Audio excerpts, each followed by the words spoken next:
Before I start my little address, I would like to thank a couple of guys in the hall tonight who we call the London lads.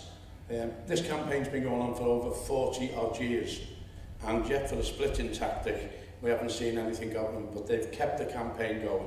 There's a couple of them in the hall tonight. I want to publicly thank you for all your support. You've done a magnificent job, and we want to get it now. But also I'd like to apologise in case I get a bit angry or in case I get a bit emotional, because I've done okay for myself, but a few of the lads haven't. And out of the 24 that were arrested, 4 of them died. One's in his 90s, Alzheimer's, the other fella's 90-odd. He doesn't know what day it is. The youngest is 68. I'm 77, and we're having a hard job getting anywhere. But let me take you back first of all. I was a Scouser living in North Wales, and by trade I'm a City and Guilds plasterer, but I couldn't get any work living up in North Wales in Wrexham. I got a job on a building site as a glorified labourer, working with the joiners with the health and safety team, and that was it.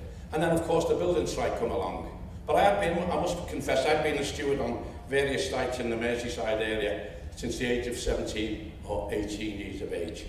And so when the strike came along, we obviously joined in, and the lads from Wrexham, from North Wales, asked me if I would be the mouthpiece or the delegate, call it what you will, on that particular site. And of course, I accepted and done it to the best of my ability. Now, we went on, and we're now known as the Shrewsbury 2, that Desi Warren and myself. Let me tell you now from the outset, I didn't know any of them lads. I didn't know any of the 6 of the other 5 who ended up in the dock with me. But anyway, the strike was called, we went out on strike. It was very, very successful. It lasted a long time, it lasted nearly 13 weeks.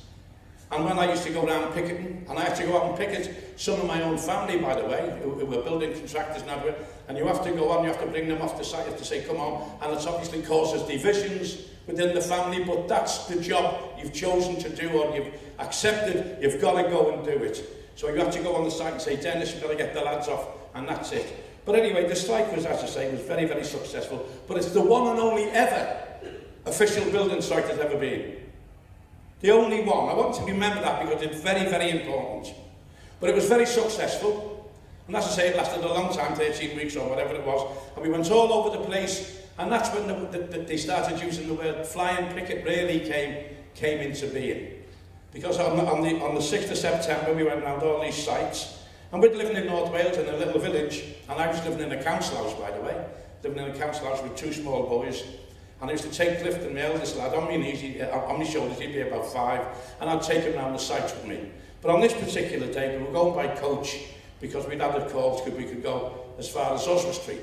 So I had to hire a coach off the local, a man called Techwin Price, and say, Techwin, can I hire a coach from 8 o'clock in the morning till 1 or 2 o'clock in the afternoon? Because he'd done the school run. And he said, yeah, of course you can, of course you can.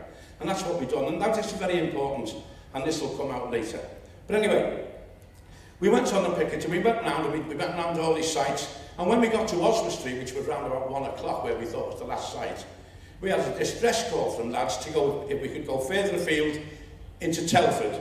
That was a huge McAlpine site, and they wouldn't come off. They weren't interested, and it was a big, big site with loads and loads of workers. So I had to phone this guy, I had to phone Techwin back in Wrexham and say, Techwin, do you mind if I have the coach to carry on?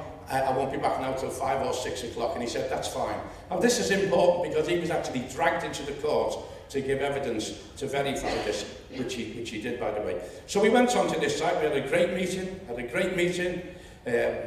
obviously, like, when they see all these coaches arriving, a lot of the lads got off, you know, they fled and whatever, because they knew they were doing wrong. They knew the score. They were scabby. You can use these words, scabs, blacklists. They knew it was the one and only strike, and they knew we would have the better health and safety condition, and we weren't asking for the world.